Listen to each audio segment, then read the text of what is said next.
The story begins with a hardcore gamer named Kenichi. This guy was so obsessed that he spent his entire life glued to the screen. Just today, he finally finished a massive game that took him 3 whole years to complete. But instead of feeling proud, he was frustrated. Another one finished, he sighed. I need something real, a game so difficult it takes at least 10 years to beat. Kenichi started hunting for the ultimate challenge, but even after hours of searching, he found nothing. Then, suddenly, his computer began to glitch. Out of nowhere, a mysterious fantasy game appeared on his screen. The options were simple: easy, normal, hard, and hell mode. Kenichi didn't want a short adventure, so he doubled down and picked hell mode. Next came the skills. He chose the summoner class, even after the game warned him he would start with absolutely nothing. In fact, he'd be dirt poor. But this only made him happier. Finally, he thought, a real challenge. The moment he hit enter, a blinding light engulfed the room. When the light faded, Kenichi realized he wasn't in his room anymore. He had been reborn into another world. As a tiny newborn baby, confused and lost, he felt a pair of strong arms pick him up. He soon realized his new name was Alan. Even though he was a baby, Alan was actually thrilled. In his previous life, he was a 35-year-old unmarried gamer with no future. This was his second chance. Fast forward 1 year and Alan is now a toddler. His mother, Theresia, is beautiful and kind, while his father, Rodin, is a hardworking 20-year-old. But remember that hell mode he picked? Well, it was starting to bite. His family was extremely poor, living in a struggling border village called Fentire. Life here was brutal. Constant wars and heavy taxes just to keep their land. Alan noticed his parents were quite romantic, and he jokingly realized he'd probably have a younger brother very soon. One night, after his parents tucked him into, work on that younger brother, Alan stayed awake. He decided to check his stats.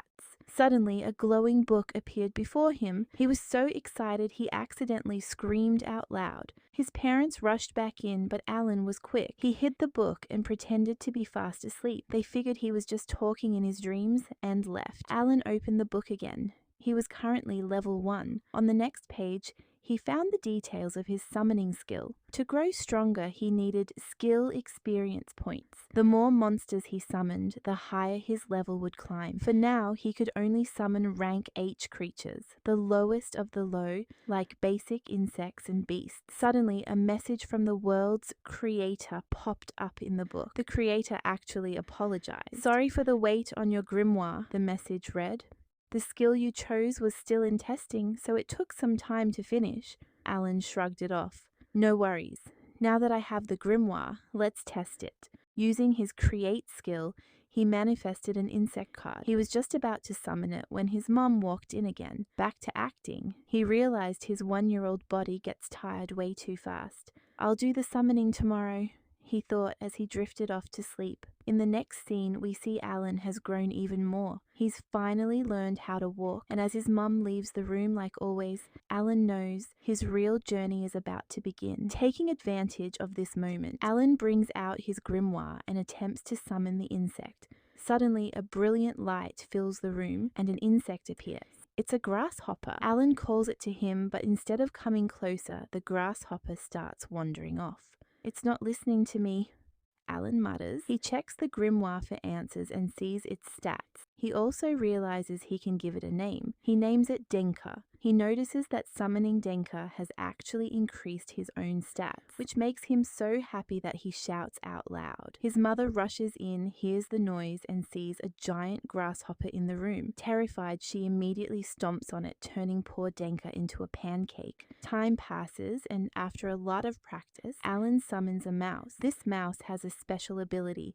It can run incredibly fast. This time, he names it Mousy. However, both Denka and Mousy are extremely stubborn and refuse to follow any of Alan's orders. He realizes there are much more powerful monsters in this world, but he can't summon them yet. He also discovers a key mechanic. He can stock up to 10 summon cards for each creature. If he summons the mouse card 10 times, his stats will increase 10 times over. Suddenly, his father, Rodin, arrives, and his clothes are covered in blood. He announces that he has hunted a great boar and asks Alan if he wants to see it. Alan is thrilled because he has never seen a monster before. Rodin carries him on his shoulders and tells him about the Albert birds, which only come out once a year, and that Alan was named after them. When they reach the boar, Alan is shocked. The monster is truly massive. He looks at the details and gathers information, realizing this C-rank monster is incredibly dangerous. Just then, a man named Zerda arrives.